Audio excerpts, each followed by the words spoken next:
We got State Representative Dr. Joe Cloud is back with us on the line. Joe, how's it going, sir? Good morning, Paul. Going very well. Thank you. Yes, sir. I'm glad that you could be here. I saw this over the weekend, this headline, the Arkansas Democrat Gazette. Letter requests pause on Arkansas casino. Lawmaker wants all issues cleared. You were that lawmaker. Well, go ahead and just tell us a little bit about it. What led you to writing this letter to the Racing Commission? Paul, the Racing Commission was supposed to meet Thursday 2 weeks ago, and that meeting was canceled. As probably most of your listeners know, and I know you know, there is a valid casino proposal before the Racing Commission. And I and several others wanted to attend that Racing Commission meeting just to see if there was going to be any action on that proposal. And that committee meeting was canceled. It's been reset, and unfortunately, I already have a commitment for the time that Racing Commission meeting has been reset, so I will not be able to attend. So I just wanted that commission to hear my voice, hear my opinion. I know those are very learned men. They're very successful businessmen. Their council, I know, is doing his due diligence and staying on top of the actions and activities in and around Polk County. So I really have confidence in those gentlemen that they're informed, but I just wanted them to know, please, this is not just cut and dried in Polk County. It's a tremendously divisive issue, and just please take your time before you make any decisions. So that was my request. Well, I mean, I think the people of Polk County, certainly the ones that kind of feel this thing is moving too fast, and it's in the courts. Can you talk a little bit about the fact that there is some judicial action, and you were asking the Racing Commission to maybe slow down and wait for this to play out in the courts before they make a decision. Why is that? Yes, sir. There's my understanding, and my caveat here, Paul, is I'm not an attorney, but I've talked to a lot of attorneys, and a lot of attorneys have talked to me on this issue.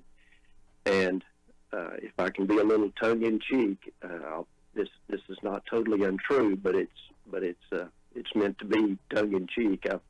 If you talk to 5 attorneys, you get 8 opinions, and the other 3 say they just don't know. Yeah. So that's kind of what I tell people. It's a real conundrum. But in answer to your question, of course, the Gulf Side Partnership is involved, and then there are private lawsuits pending. There's requests or actions that are being looked at by the Ethics Commission, the state prosecutor. So there's a lot of that out there. Yep. And the truth is, we don't know what we don't know at this point. I think, if I talk to one side or one side talks to me, it's clear cut. Mm-hmm. These issues have no merit. They have no grounds. And then I talk to the other side, or the other side talks to me, and that's absolutely not true. Yeah. And so that's why I'm not a lawyer, and most of us aren't. We need to let the courts decide on this, and I think the sooner the courts decide, the better off we'll all be. Yeah. I'm quoting from the Arkansas Democrat Gazette. We're talking with Dr. Joe Cloud, State Representative for District 71. They write, a state representative asked the Arkansas Racing Commission to hold off on awarding a casino license in Polk County until all lawsuits and investigations are completed, saying any license would be, quote, tainted by corrupt activities. Now, I'm sure you got some phone calls about that, didn't you? You're absolutely correct. And if I might, let me give you the correct wording of my letter. It says, any other application you may receive is potentially tainted by corrupt activities. So to me, Paul, that word potentially is huge, because just Well, in they left complete that candor. out. They left that out of their reporting, didn't they? Well, it's out of the top part of the article, but it's down in kind of the body of the article. I believe she put that in there. Okay. But that word is in my actual letter. And the reason I want to make that point, Paul, is because I've got great friends on both sides of this issue. And I'm not trying to throw anybody under the bus. I'm not trying to cast aspersions. I just want the truth to come out. I want to let the courts do their duty. So, yeah, there are allegations out there. Are they true? I do not know. That is for the courts to decide at this point. So, like allegations like secret meetings and things like that? Yes. Okay. Yes. Okay. Well, let me ask you this. I know you got friends on both sides of this issue. I can respect that, especially when you're talking about local issues. It can kind of get a little touchy. But do you think this whole thing, the way this has been done, I mean, I live in Craighead County. I voted against the Amendment 100, but, I mean, I could have voted for it, and I would have been essentially telling Pope County when they were against it. But, no, we need to put a casino in Pope County. I mean, that doesn't seem right to me. Well, it's not right, Paul. It's absolutely not right, and the people are going to have a chance in November of 2020 to vote on how our Constitution gets changed and modified and all that sort of thing. So I would beg your listeners, even at this time, to just put it on their radar and be aware that our Constitution's been amended over 100 times, and right now it's a very, very, very fluid document. And they will have the chance to change that. But yes, sir, 54% of Arkansans voted for Issue 4 back in November of 2018, and now it's the law. And I've even talked to the crafters of Issue 4, have spent many hours with those two gentlemen, and frankly, they'll tell you we're really kind of astounded and surprised that everything that we put out there, we got. So now it is part of our Constitution. Yes, sir. Do you think, though, this county ordinance that says that before they have the approval of the quorum court and then it goes to the racing commission, that before that could happen, they have to have a separate vote and poll the people of Polk County to see if they want this to go forward? Do you think that vote should take place? I would love to see that vote take place, because then the people could speak. The people of Polk County spoke in November of 2018 by a 70% majority that, hey, we would like to have, or we want to have, the ability to have this vote before any proposal is sanctioned by the quorum court or the county judge. And again, now, Paul, we're back to the legal conundrum where one side says that that local ordinance now has no merit whatsoever, and the other side says, well, wait a minute, that's our law right now until proven otherwise. Mm-hmm.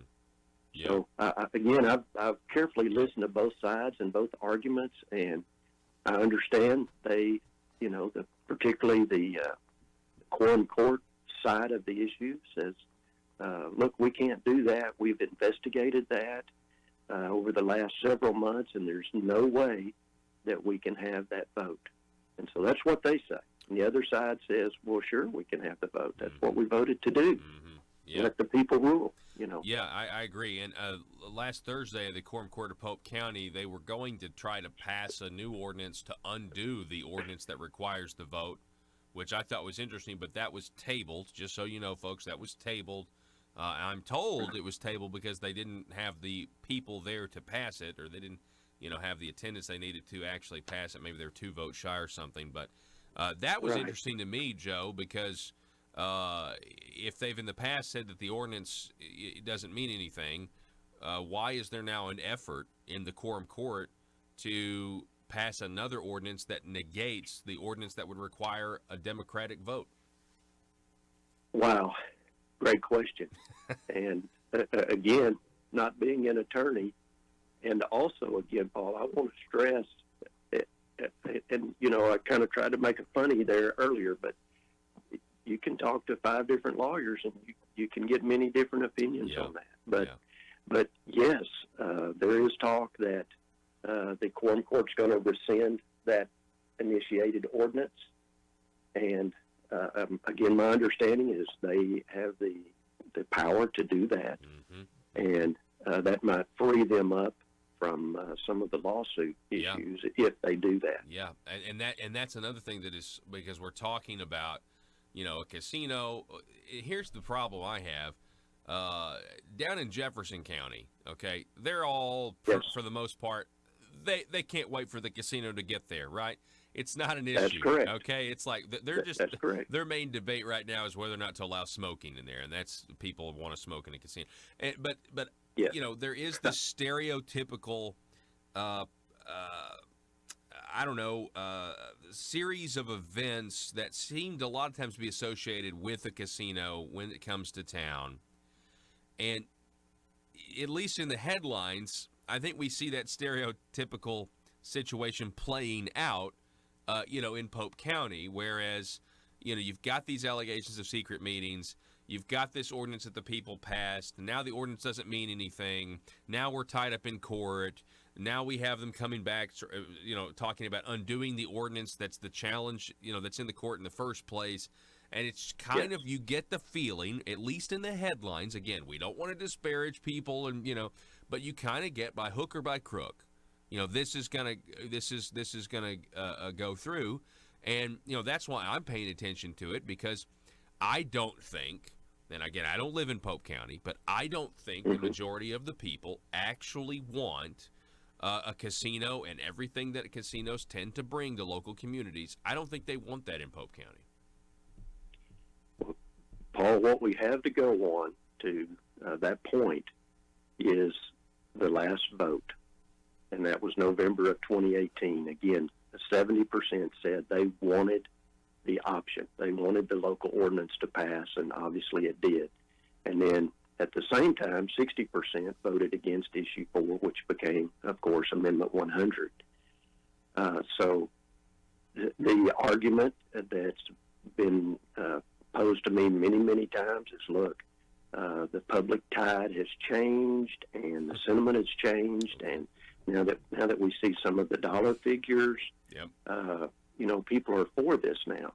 And you can say one thing and I can say one thing, but the fact is the people have voted, and as a representative of the people, I can't just go on innuendo or your assumption or my assumption, and until the people get to vote again. You can tell me all day the majority's now for this, but I just can't act on that until the people, if the people were allowed to vote. Yeah, I think you're exactly right. State Representative Joe Cloud, thank you for writing this letter to the Racing Commission and giving your opinion, because I think it certainly is helping your district. I think it's helping the people that elected you by giving voice to this, giving your opinion on what's going on. And I wish you the best, sir. Thanks for coming on and spending some time with us this morning. Thank you for the opportunity, Paul. Regnant populace. That's right. Absolutely. Folks, Dr. Joe Cloud, everybody.